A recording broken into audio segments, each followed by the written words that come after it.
In this video, we are going to discuss about the intraday stocks for 9 September 2021, and the day would be Thursday, which is also the weekly expiry of all index option contracts.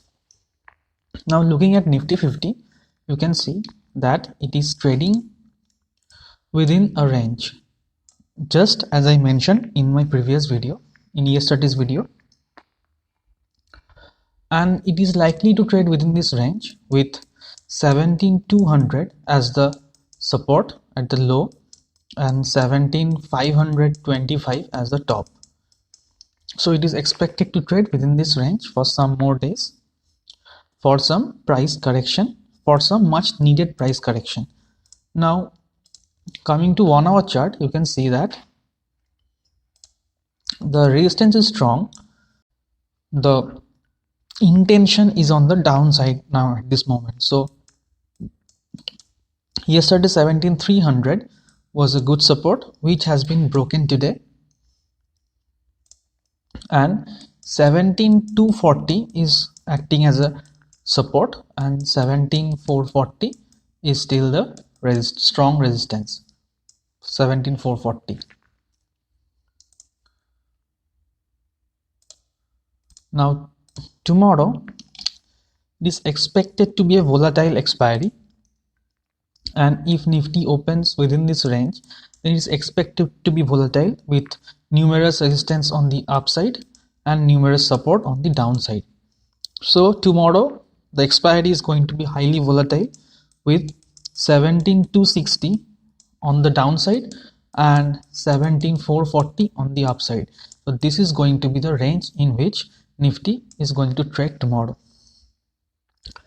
Any gap up or gap down will make 17,350 as support or resistance. That means if it opens gap up, then we will have 17,350 as support, or 17,300 as support, and 17,440 as resistance. If it comes gap down, then 17,260 will act as support and 17,350 will act as resistance. So this is the wide range. This is the range in which Banknifty is expected to trade tomorrow. Now Banknifty seemed more bullish, and most of the losses has been recovered, but still 37,000 is going to act as a strong resistance, and that is unlikely to be broken tomorrow. On the downside now, 36,400 will act as support. So tomorrow with high volatility, this is the range in which Banknifty is expected to trade. Now coming to 1 hour chart, you can see that the same range you can see, and with high volatility. So on the upside, 36,900 and 37,000 will be the support, will be the resistance, and 37,100 is the strongest resistance you can see, and on the downside 36,200 is the strongest resistance, but in between there are support and resistances. So 36,400 will act as a good support and 37,000 will act as a good resistance. Now tomorrow, as the last candle closed very strong, so tomorrow it is expected to be a gap up, and then 36,900 could be broken easily, and 37,000 will act as resistance on the upside, and on the downside 36,700, 36,600, 36,500, all this level will act as support. So if it opens gap up, then 37,000 could be broken on the upside. In that case, 37,180 would be the resistance, or would be the top for tomorrow, and on the downside then 36,800 will be the bottom, or will be the support. If it opens gap down, then 36,400 will act as strong support, and 37,000 is going to act as strong resistance. So we can expect a wide range of 37,180 on the upside and 36,400 on the downside. But if it opens gap up, then it can go higher, and 36,600 will act as support, and it is expected to trade within this range only. Now coming to stock, the first stock is Tata Power. As you can see, after a big move, the sentiment was bullish, and here it paused with an inside candle, and if it goes up, then we can go long above 133.50, keeping a 1 to 2 rupees as stop loss and 1:2 as the target on the upside. The next stock is Cipla.